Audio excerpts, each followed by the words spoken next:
अस्सलामुअलैकुम स्टूडेंट्स, उम्मीद करता हूँ आप सब लोग खैरियत से होंगे। आज हम सेकंड ईयर से एक इम्पॉर्टेंट न्यूमेरिकल करने जा रहे हैं। टॉपिक का नाम है स्पेसिफिक हीट कैपेसिटी। तो सबसे पहले हम देखते हैं स्पेसिफिक हीट कैपेसिटी होती क्या है। स्पेसिफिक हीट कैपेसिटी हम कहते हैं, नाम से ज़ाहिर है हीट और कैपेसिटी, यानी कोई भी चीज़ जो है वो अपने अंदर कितना हीट रखने की कैपेसिटी, कितना हीट जो है वो रख सकती है, वो कैपेसिटी कहलाता है। और हीट कैपेसिटी है यानी कितनी जो है वो हीट बर्दाश्त कर सकती है। लेकिन यहाँ पर मतलब ये है, हम किसी भी ऑब्जेक्ट को हीट प्रोवाइड करें और वो अपना टेम्परेचर 1 केल्विन रेस कर ले, वो हमारे पास कहलाता है हीट कैपेसिटी। और अगर हम सिर्फ 1 ग्राम मास को या 1 केजी मास का टेम्परेचर 1 सेल्सियस बढ़ाना चाहते हैं तो वो हमारे पास कहलाता है स्पेसिफिक हीट कैपेसिटी। और आपको पता है कि टेम्परेचर तभी बढ़ता है जब हम किसी भी चीज़ को हीट प्रोवाइड करते हैं। तो अब आप न्यूमेरिकल देखो, कह रहे हैं कि आपके पास एक सिल्वर की रॉड है या कोई भी सिल्वर का ऑब्जेक्ट है, उस ऑब्जेक्ट का जो मास है हमारे पास वो है 85 ग्राम। तो आप अज्यूम कर लो ये हमारे पास एक सिल्वर की रॉड, और इस सिल्वर की रॉड का जो वेट है या मास है वो 85 ग्राम है। कह रहे हैं इसको हीट करा है हमने, और इसका टेम्परेचर जो है वो कितना हो गया है, 200 डिग्री सेल्सियस हो चुका है।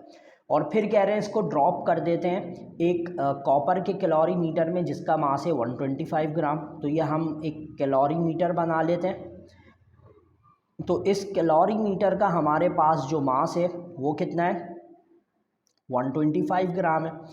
और कह रहे हैं कि उसके अंदर वाटर है, कंटेनिंग वाटर मास ऑफ 85 ग्राम। इसके अंदर मास है, वाटर है हमारे पास, उसका मास है 85 ग्राम। दोनों का मास सेम रख लिया, उससे कोई फ़र्क नहीं पड़ता, अलग अलग भी हो सकता है। इसको हमने इसमें ड्रॉप कर दिया। लेकिन वो ये कह रहे हैं कि जो कॉपर कैलोरीमीटर और वाटर है, इन दोनों का जो टेम्परेचर है हमारे पास इनिशियल फेज़ में, स्टार्ट में, वो कितना है, 38 डिग्री सेल्सियस है। फिर जैसे ही हमने इस सिल्वर की रॉड को इसमें ड्रॉप करा तो जो हमारे पास 38 डिग्री सेल्सियस का टेम्परेचर था वो सपोज़ कर लो बढ़कर कितना हो गया है, 51 डिग्री सेल्सियस हो गया। अब आपने ये कंडीशन जहन में रखनी है, जब ये इसके अंदर ड्रॉप हो चुका है तो ये पूरा सिस्टम जो है, कॉपर कैलोरीमीटर, वाटर और ये सिल्वर की रॉड, ये तीनों एक ही हो चुके हैं। यानी इन तीनों का जो फाइनल टेम्परेचर है वो कितना है हमारे पास, 51 डिग्री सेल्सियस है। तो हमें बेसिकली यहाँ पर specific heat of silver calculate कर कर दिखानी है। अब यहाँ पर इसको सॉल्व करने के लिए सबसे पहले हम क्या करते हैं, इसका गिवन बना लेते हैं। अब गिवन में आपको पता है कि हम वो चीज़ें लिखते हैं जो जो न्यूमेरिकल में दी हुई होती हैं। तो सबसे पहले हम यहाँ पर लिख लेते हैं मास ऑफ सिल्वर। तो सिल्वर का मास, उसको हम डिनोट करेंगे MS से। वो कितना दिया हुआ है, 75 ग्राम दिया हुआ है। इसको डिवाइडेड बाय 1000 कर देंगे तो ये हो जाएगा हमारे पास 0.075 किलोग्राम। अच्छा, आगे क्या कह रहे हैं कि टेम्परेचर ऑफ सिल्वर, यानी इसका जो टेम्परेचर है वो कितना है, 200 डिग्री सेल्सियस है। अच्छा जी, अब लिखा हुआ है then it is drop at a mass of copper calorimeter. तो वो जो हमारे पास कैलोरीमीटर है उसको CAL करके लिख लेते हैं, और उसका मास कितना है, 125 ग्राम है। इसको किलोग्राम में कन्वर्ट करेंगे तो 0.125 किलोग्राम हो जाएगा हमारे पास। अच्छा जी, इसके बाद हमें जो दूसरी चीज़ दी हुई है वो क्या दी हुई है, तो हमारे पास मास ऑफ कैलोरीमीटर कितना दिया हुआ है, 125 ग्राम, और इसको हम कन्वर्ट कर लेंगे डिवाइडेड बाय 1000 करके, तो हमारे पास हो जाएगा 0.125 किलोग्राम।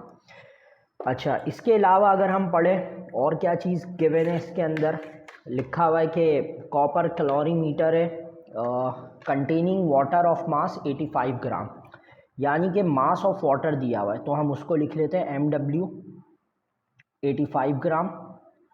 इसको भी हम डिवाइडेड बाय 1000 कर देंगे तो ये हो जाएगा 0.085 किलोग्राम। सॉरी, ये मास ऑफ सिल्वर जो है ये भी 85 था, तो इधर भी हम इसको 85 कर देते हैं।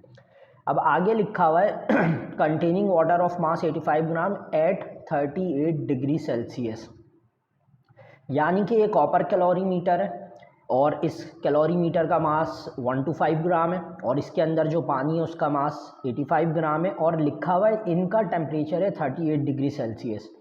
तो इसका मतलब ये होगा कि टेम्परेचर ऑफ वाटर भी हमारे पास 38 डिग्री सेल्सियस है, और टेम्परेचर ऑफ कैलोरीमीटर भी हमारे पास 38 डिग्री सेल्सियस है। अब उसके बाद कह रहे हैं the final temperature is 51 degree Celsius. तो हम यहाँ लिख लेते हैं TF 51 डिग्री सेल्सियस।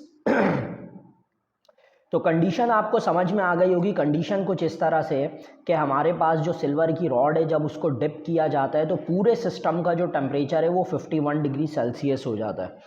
अब टेम्परेचर जब हमारे पास पूरे सिस्टम का 51 हो गया, यानी कि जो सिल्वर की रॉड पहले 200 थी, अब पानी में डिप होने के बाद वो 51 हो गई है। कॉपर कैलोरीमीटर जो पहले 38 था, सिल्वर के रॉड आने से वो भी 51 हो चुका है। तो अब नेक्स्ट हेडिंग डाल लेते हैं हम रिक्वायर्ड की, और रिक्वायर्ड के अंदर हमें क्या लिखना है? रिक्वायर्ड में हमें मालूम करना है calculate the specific heat capacity of silver rod. तो स्पेसिफिक हीट कैपेसिटी का सिंबल हमारे पास क्या होता है? C, और उसको हम S से डिनोट कर लेते हैं। अब क्वेश्चन में ही आपको दो स्पेसिफिक हीट कैपेसिटी और गिवन है। वाटर की स्पेसिफिक हीट कैपेसिटी तो यहाँ लिख लेते हैं CW, ये हमारे पास होगा 4200 जूल पर केजी पर केल्विन, और कॉपर की जो हमारे पास स्पेसिफिक हीट कैपेसिटी है वो हमारे पास कितनी होती है, वो हम लिख लेते हैं अप्रॉक्सीमेटली, मुझे सही से याद नहीं है बट हम लिख लेते हैं यहाँ पर, अंदाजे से लिख लेते हैं 3890 जूल पर किलोग्राम पर केल्विन। जो भी होगा वो आपको गिवन होगा, आप वहाँ पर लिख सकते हो, ये आपको ऑलरेडी गिवन होगी क्वेश्चन के अंदर। तो अब नेक्स्ट हेडिंग डाल देते हैं हम सॉल्यूशन की। तो सॉल्यूशन अब हम किस तरह से करते हैं वो आप देख लो। अब यहाँ पर आपको ये चीज़ समझना ज़रूरी है कि हीट लॉस किसने किया और हीट गेन किसने किया है। इसका टेम्परेचर था 200, बाद में 51 हो गया, तो इसका मतलब ये कि हीट लॉस किया है सिल्वर की रॉड ने। तो हम यहाँ लिख लेंगे heat lost by silver, heat loss किया है सिल्वर ने, और इसके अंदर गया है पानी और कैलोरीमीटर ने, तो इन दोनों ने क्या करा है? हीट को गेन करा है। तो हम यहाँ लिख लेंगे heat gain by water and copper, इन दोनों ने हीट गेन करा है। तो यहाँ पर हम हीट को किससे डिनोट करते हैं? Q से।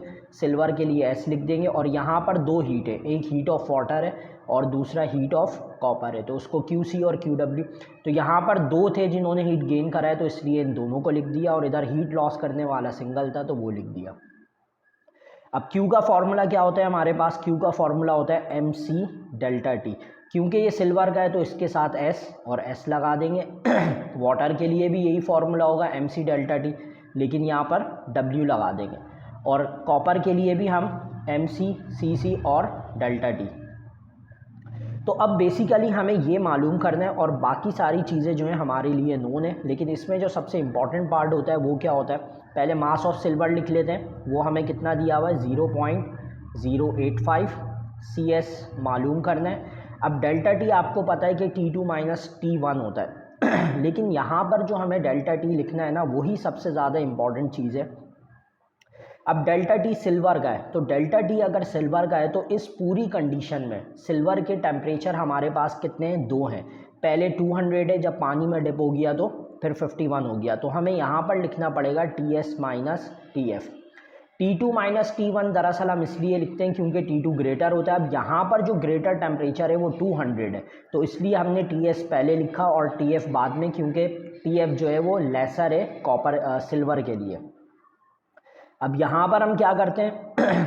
मास ऑफ वाटर हमारे पास कितना है? मास ऑफ वाटर वो है 0.085, तो वो लिख लेते हैं, और CW हमारे पास कितना है? 4200, वो लिख लेते हैं, और डेल्टा T की वैल्यू हमारे पास कितनी होगी यहाँ पर? अब यहाँ हम डेल्टा T है वाटर का, तो वाटर के दो टेम्परेचर थे, एक था 38 और एक वही फाइनल टेम्परेचर है। तो अब ग्रेटर कौन सा है यहाँ पर? फाइनल वाला, तो हमें यहाँ लिखना पड़ेगा TF माइनस TW। अब यहाँ पर F पहले रखेंगे क्योंकि फाइनल टेम्परेचर ग्रेटर था। अब यहाँ पर आ जाते हैं, इसमें M की वैल्यू हमारे पास कितनी है? इसमें M की वैल्यू थी हमारे पास मास ऑफ कैलोरीमीटर जो था वो 125 यानी 0.125 था, और कॉपर की जो स्पेसिफिक हीट गिवन है वो 3890 है।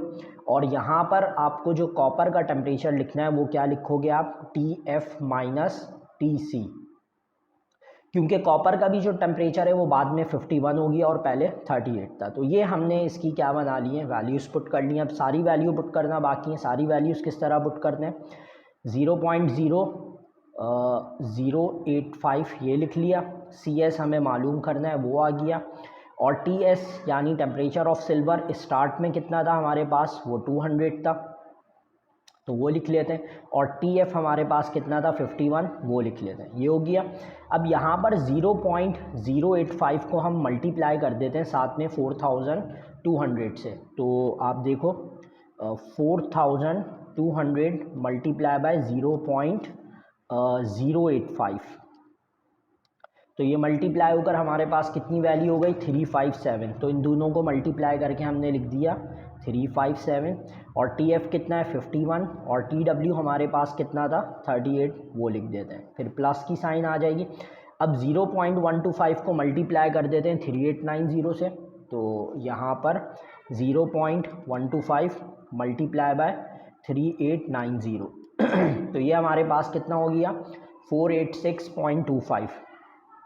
तो ये आ गया हमारे पास 486.25, ये इन दोनों को। और TF कितना है 51, और TC हमारे पास कितना है 38, ये लिख देते हैं। तो ये सारी वैल्यूज़ हमने पुट कर दी और मल्टीप्लाई भी कर दी हैं। तो अब हम आगे क्या करेंगे, इनको माइनस करके लिख लेते हैं, और ये वाली वैल्यूज़ ऐसे लिख लेते हैं।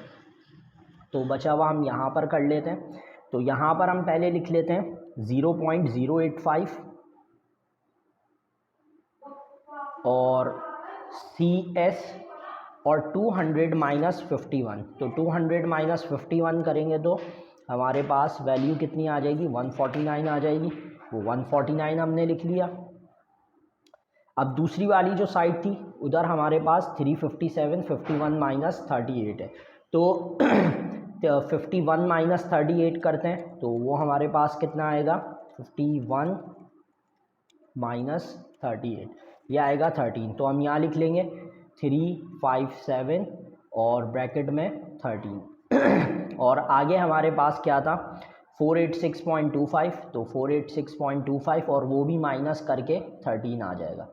तो अब आप देखो, जब आपको क्लास में ये वाली कैलकुलेशन करने में कितनी प्रॉब्लम होती है, लेकिन ये कि इसमें कितनी आराम से हो जाती है, कोई इतना मुश्किल काम नहीं है। तो ये और ये हमारे पास अब मल्टीप्लाई हो जाएंगे, यानी कि 0.085 मल्टीप्लाई बाय 149, तो ये हमारे पास आ गया 12.665। तो इन दोनों को मल्टीप्लाई करके हमने लिख लिया 12.665 और स्पेसिफिक हीट ऑफ सिल्वर का सिंबल एज इट इज़ आ गया।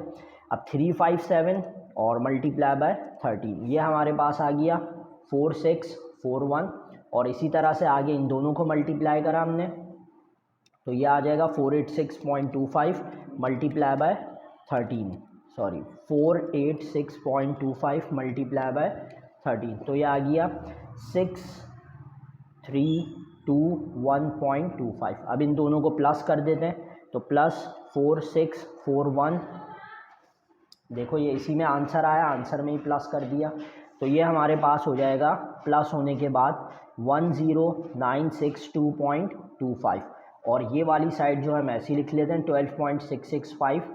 अब इसको हम यहाँ पर डिवाइड कर देंगे, तो डिवाइड हम करते हैं तो ये हो जाएगा 10962.25 डिवाइडेड बाय 12.665।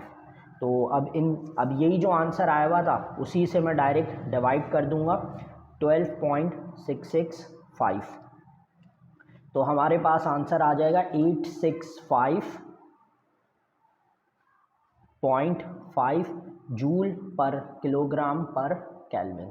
तो ये आपके पास न्यूमेरिकल है जो पेपर में आ सकता है। उम्मीद है कि आपको इसकी कैलकुलेशन कैलकुलेटर की मदद से भी समझ में आ गई होगी। तो बहुत जल्द नेक्स्ट वीडियो में मिलते हैं, अपना ख्याल रखिएगा, अल्लाह हाफ़िज़।